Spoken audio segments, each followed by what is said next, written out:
One day when I was 16, I made a mistake at Target. I stole a scrunchie. It wasn't a big deal, but it was still wrong. I hid the cardboard it was attached to behind some paper towels and headed out of the store. On my way out, a large, imposing man with an expressionless face stopped me. "Come with me," he said in a deep, baritone voice that sent shivers down my spine. "I'm sorry, what's this about?" I asked, trying to keep my voice steady. "Theft," he replied, his eyes cold and unyielding. "We have you on camera." "I'll just pay and leave," I told him, hoping for a simple resolution. But he didn't say anything. Instead, he gripped my arm tightly and led me through two plastic doors into the dimly lit storage area. The air was thick with dust and the smell of old boxes. We stopped at the top of a creaky staircase, and he turned on a faint light that barely illuminated the stairs leading down to the basement. "Let's move," he said angrily, his voice echoing off the walls. As I started down the stairs, each step creaked ominously beneath my feet. Suddenly I heard a loud slam behind me. The door had locked shut with an eerie finality. Thinking they were just holding me until the police arrived, I made my way to the bottom of the stairs. The room was damp, dusty, and covered in cobwebs that seemed to cling to everything like skeletal fingers. The darkness was oppressive, and there was an unsettling smell of mildew mixed with something else, like rotting meat, from the far side of the room. In the center of this bleak space stood an old wooden chair with handcuffs attached to chains running to the brick wall. "Where are the cameras?" "The loss prevention guys? The manager?" I thought to myself, my heart racing with every passing moment. The man who brought me down here looked disheveled and wasn't wearing any Target uniform. He wore what looked like a cheap police uniform with a partially unstitched badge and had dried mud on his hands and an intense body odor that made my stomach turn.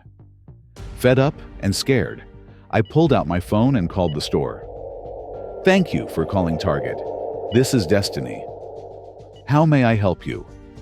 She answered calmly. "Yes, I'm stuck in your basement," I explained desperately. "A man grabbed me, said he was from loss prevention because I stole something, and now I'm trapped." Suddenly, the basement door creaked open again.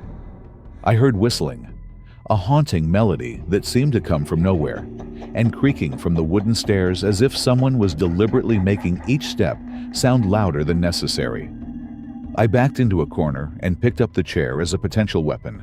The man in the security uniform and another older man appeared at the bottom of the stairs with wide-eyed grins on their faces that seemed almost inhuman in their intensity. The security man twirled his baton menacingly. "Have a seat in that chair," he said creepily, his voice dripping with malice. My skin crawled. My heart pounded. My stomach felt queasy, as if it was going to turn inside out. "You tight?" he asked, as both men slowly moved closer to me with an unnerving slowness. One of them began rubbing his crotch before unzipping his pants, while making lewd noises that sent chills down my spine. I held up the chair, ready to swing if necessary. "Tight and wet, aren't you?" he sneered, his breath reeking of decay. I felt like I wanted to die right there on those cold, damp stairs. All I could say was, "I'll fucking kill you." He laughed heartily with the older man, a laugh that echoed through the basement like a ghostly howl. "She thinks that old chair will do anything," he mocked. Just then, someone called out from upstairs, "Hello. Anyone down there?" The men were startled and ran into the dark through a door that set off the fire alarm. A loud, blaring sound that filled my ears and made everything seem even more chaotic. An employee came down to talk to me. It was Destiny again. The theft was glossed over quickly since more pressing issues had arisen. I could only identify the man in the security uniform. There were no cameras showing the other man. The rotting smell turned out to be from a dead dog that nobody knew anything about. A grim discovery that added another layer of horror to this already terrifying experience. Destiny gave me some advice. From now on, only trust people wearing Target uniforms. I understand, I replied numbly.